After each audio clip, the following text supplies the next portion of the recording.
आज आम्ही गेल्या 13 तारखेला इथं जो अपघात झाला ज्याच्यामध्ये नाहक 8 बळी गेले, त्या 8 बळींचे ज्या दिवशी अपघात झाला ते आमच्या भागातले, आमच्या परिसरातले, आमच्या जवळ राहणारे लोक होते।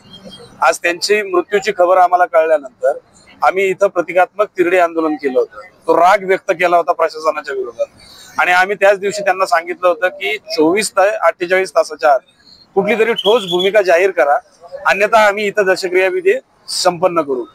त्या अनुषंगाने 10 दिवस होत आले तरी देखील कुठलीही उपाययोजना झालेली नाही। 3च्या ऐवजी 6 स्पीडगन करू, रमलर करू, वेग मर्यादा 30 करू, अशा फुटकळ गोष्टी सोडल्या तर कुठलीही ठोस उपाययोजना नाही।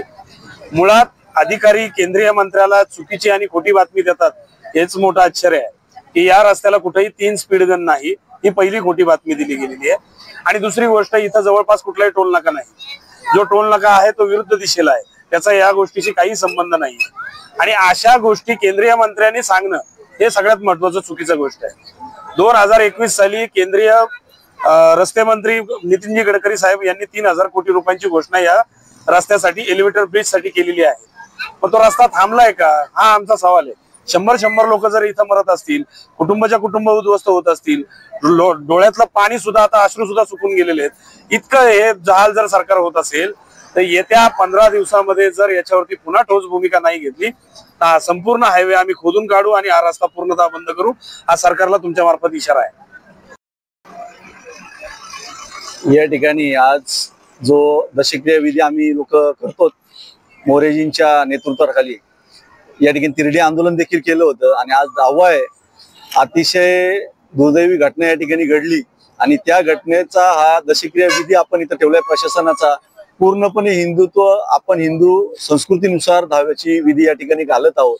प्रशासनाने आवर्जून लक्ष द्यावं की या ठिकाणी कुटुंबाच्या कुटुंब उद्ध्वस्त होत आहेत, करती माणसं जात आहेत, जे लोक देवदर्शनाला जात आहेत ते देवदर्शन घेऊन आल्यानंतर 10 मिनिटाचा अवघा घराचा रस्ता बाकी असताना दुर्दैवीरित्या त्यांचा अपघात होऊन मृत्युमुखी पडलेली ही लोक, त्यांच्या कुटुंबावर पडलेला हा डोंगर कशा प्रकारे बाजूला करणार तुम्ही, हा खूप मोठा प्रश्न आहे।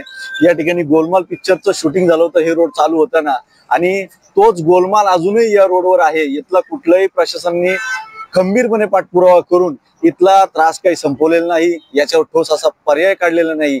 जो तीव्र उतार आहे, हा तीव्र उतार आजही त्यांच्या डोक्यात येतो की नाही येतो, हा खूप मोठा प्रश्न आहे आणि त्याचाच इथं निषेध म्हणून आज आम्ही इथे बसलेलो आहोत। आणि हा निषेध सगळी लोक या ठिकाणी बघतायत की तो ऍक्सिडेंट मोठा झाल्यानंतर देखील गाडी धडकून इथं पुन्हा एकदा ऍक्सिडेंट झाला होता आणि मोरेजींनी 15 दिवसाचा अल्टिमेटम दिलाय।